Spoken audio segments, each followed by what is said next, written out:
चीता की चाल, बाज की नजर और बाजीराव की तलवार पर कभी संदेह नहीं करते।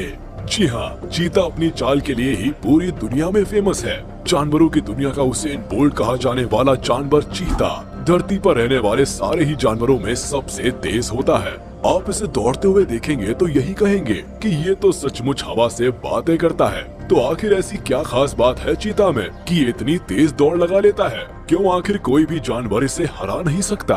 आज के इस वीडियो में हम करीब से जानने की कोशिश करेंगे कि चीता के सबसे तेज दौड़ लगाने के पीछे की आखिर असली वजह क्या है। तो चलिए बिना देरी के वीडियो शुरू करते हैं। आप वीडियो छोड़कर कहीं जाइएगा नहीं, वरना चीता के बारे में कुछ बहुत इंटरेस्टिंग फैक्ट्स मिस कर देंगे आप। अपनी बुलेट जैसी स्पीड के लिए जाना जाने वाला ये जानवर अफ्रीका के जंगलों में पाया जाता है। ईरान के कुछ हिस्सों में भी कुछ गिने चुने चीता पाए जाते हैं, मगर एशिया के चीता अफ्रीका के चीता से साइज में जरा छोटे होते हैं। चीता भी लेपर्ड और लायन की तरह कैट फैमिली का ही मेंबर है। इन्हीं की तरह खूंखार शिकारी है, मगर इस बेचारे में एक कमी है कि इन जानवरों की तरह ये दहाड़ नहीं सकता। यानी इसकी आवाज से तो इससे कोई डरने वाला नहीं है, मगर इसकी स्पीड से हर किसी को डरना पड़ता है। हिरण और बोर जैसे जानवरों को जहाँ दूसरे शिकारियों के सामने अपनी तेज स्पीड का एडवांटेज मिलता है, वहीं चीता के सामने उनकी ये काबिलियत भी धरी की धरी रह जाती है।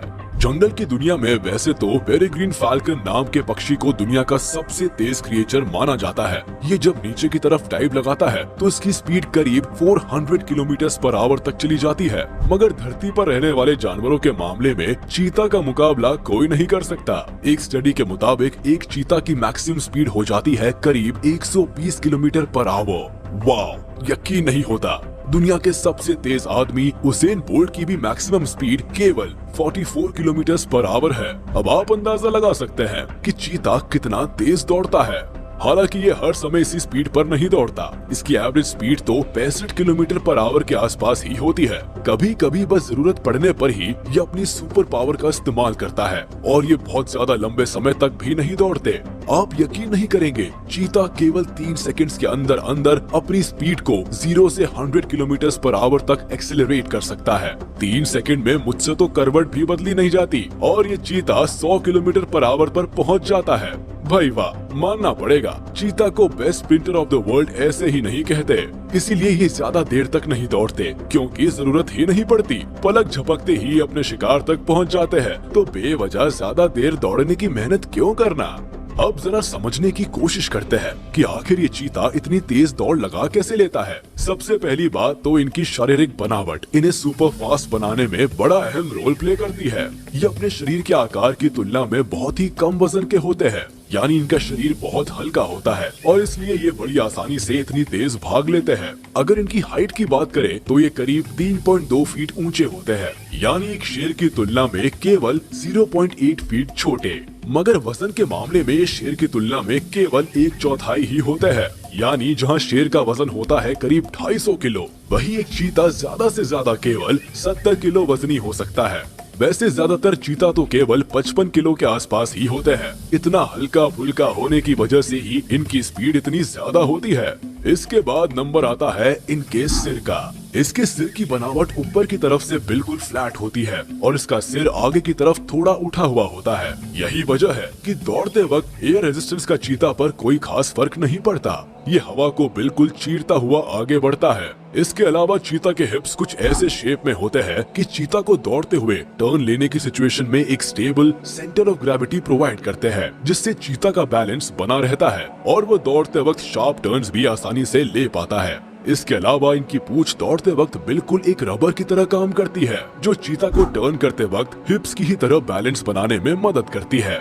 अब बात करते हैं इनके आगे वाले पैरों की। इसके शोल्डर्स की हड्डियां कॉलर बोन से अटैच नहीं होती, जिसका मतलब है कि अपने आगे वाले पैरों को ज्यादा आगे तक फैला सकते हैं और अपने पिछले शरीर को आसानी से आगे की तरफ खींच सकते हैं, यानी इसकी छलांग बहुत लंबी हो जाती है। इसके साथ ही इसकी रीढ़ की हड्डी की बनावट कुछ इस तरह की होती है कि ये बिल्कुल किसी स्प्रिंग की तरह बिहेव करती है, यानी हर छलांग के साथ ये स्ट्रेच होती है और फिर सिकुड़ती है। रीढ़ के स्प्रिंग जैसे बिहेवियर से दौड़ते वक्त एक एक्स्ट्रा पुश मिलता है, जो दौड़ने की स्पीड को बढ़ा देता है। इनके शरीर के बाल भी बाकी जानवरों की तुलना में थोड़े कड़क होते हैं, जो दौड़ते वक्त शॉक यानी झटकों को ज्यादा अच्छी तरह से एब्जॉर्ब कर लेते हैं। इनकी नाक के नथुने भी बाकी जानवरों की तुलना में थोड़े ज्यादा बड़े होते हैं, ताकि ज्यादा से ज्यादा हवा फेफड़ों तक जा सके और खून को ऑक्सीजन की बराबर मात्रा मिलती रहे। दौड़ते वक्त एक चीता 1 मिनट में 60 से 120 बार सांस लेता है। इसी बात से आप समझ सकते हैं कि इतना तेज दौड़ने के लिए कितनी ज्यादा एनर्जी की जरूरत पड़ती है। जिस तरह इनके शरीर की बनावट है, इससे साफ जाहिर होता है कि इनकी छलांगे ही इन्हें इतना तेज दौड़ने में मदद करती है। चीता एक बार में करीब 7 मीटर की छलांग लगा सकता है। सबसे कमाल की बात तो ये है कि दौड़ते वक्त एक चीता जमीन पर रहने से ज्यादा तो हवा में रहता है। यानी यूँ समझिए कि चीता दौड़ता नहीं है, बल्कि वो तो हवा में तैरता है। कैट फैमिली के ज्यादातर शिकारियों से उलट ये अपना शिकार दिन के उजाले में ही करते हैं। साइज में छोटा होने की वजह से ये ज्यादातर खरगोश और पंछियों जैसे छोटे जानवरों को ही अपना शिकार बनाने की फिराक में रहते हैं। मगर इसका मतलब ये नहीं कि ये बड़े जानवरों को शिकार नहीं बना सकते। कभी मौका लगने पर ये हिरण और विल्डेबीस्ट को भी अपना शिकार बनाने से नहीं चूकते। चीता ज्यादातर ग्रुप्स में ही होते हैं और इनके ग्रुप में ज्यादातर मेल्स ही होते हैं। इनमें भी आपस में खून का रिश्ता होता है। बड़े शिकारियों को काबू में करने और अपने इलाके की रक्षा के लिए इनका ग्रुप में रहना बहुत जरूरी होता है। वैसे कुछ चीता अकेले रहना भी पसंद करते हैं, खासकर फीमेल्स हमेशा अकेले रहती है। मगर फीमेल को अट्रैक्ट करने और फैमिली बनाने में ग्रुप में रहने वाले चीता को सफलता ज्यादा मिलती है। ये बड़े सोशल एनिमल होते हैं और अपने परिवार और इलाके की रक्षा के लिए बड़े कमिटेड होते हैं। ये अपनी सूसू से और पंजों के नाखूनों से जमीन पर निशान बनाकर अपनी टेरिटरी डिफाइन करते हैं, यानी इस एरिया के अंदर आने वाले जानवरों पर इनका हक होगा। खैर, चीता को अपने शिकार को मारकर बहुत जल्दी खाना पड़ता है, क्योंकि गिद्ध, ईगल, लेपर्ड, हायना और लायन जैसे दूसरे शिकारी जानवर और पक्षी इनके किए शिकार पर हाथ साफ करने पहुंच जाते हैं। चीता इतने ताकतवर नहीं होते कि इन जानवरों से लड़ाई मोल ले सके, यानी मेहनत बेचारे चीता करते हैं और सारी मलाई दूसरे ताकतवर जानवर चट कर जाते हैं। चीता के बच्चे बड़ी मुश्किल से बचते हैं। ये भी इस जानवर की विलुप्त होने की बड़ी वजह है।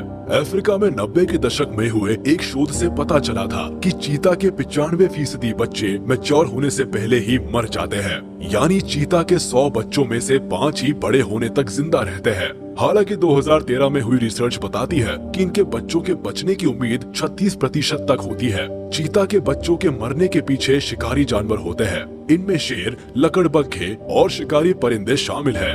आमतौर पर चीता के बारे में ये माना जाता है कि ये ज्यादा लंबे वक्त तक दौड़ नहीं लगा सकते, क्योंकि इनकी बॉडी इतनी ज्यादा ओवरहीट यानी गर्म हो जाती है कि इन्हें रुकना ही पड़ता है। दरअसल ये बात पूरी तरह से सच नहीं है। दौड़ने के साथ साथ इनके शरीर की गर्मी बढ़ने पर एक स्टडी हुई थी, जिसमें कुछ चीता को ट्रेडमिल पर दौड़ाया था, जिसके साथ थर्मामीटर भी अटैच था। तब ये बात निकल कर आई थी, शरीर के जरूरत से ज्यादा गर्म होने की वजह से चीता ज्यादा लंबे समय तक दौड़ नहीं लगा पाते। मगर ये स्टडी वाइल्ड सिनेरियो को ध्यान में रखकर नहीं हुई थी और फिर जंगल में भी चीता को लंबी दौड़ लगाते देखा गया है। ऐसे में चीता के ज्यादा देर तक नहीं दौड़ने के पीछे उनके शरीर के टेम्परेचर को रीजन नहीं माना जा सकता। मगर इस बात में तो कोई दो राय नहीं है कि चीता की संख्या धरती पर दिन ब दिन कम होती जा रही है और इसकी सबसे बड़ी वजह हम इंसान हैं। बढ़ते सिविलाइजेशन के चलते इनके घर और जंगल तबाह हो रहे हैं और ग्लोबल वार्मिंग की वजह से इन्हें जीने और सरवाइव करने में मुश्किलें आ रही है।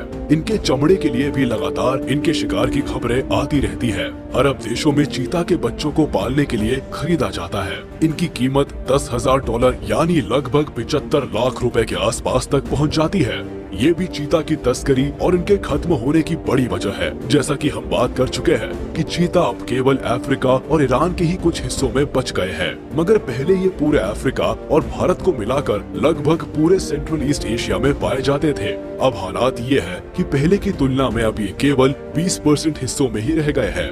एक्सपर्ट्स का तो ये भी अनुमान है कि आने वाले 10 सालों में इनकी जमीन 10% तक और कम हो जाएगी। एक जमाना था जब इन्हीं चीता की एक और प्रजाति जो साइज में लगभग इनकी दोगुनी हुआ करती थी, सेंट्रल एशिया के देशों में पाई जाती थी, मगर समय के साथ ये पूरी तरह से लुप्त हो गई है।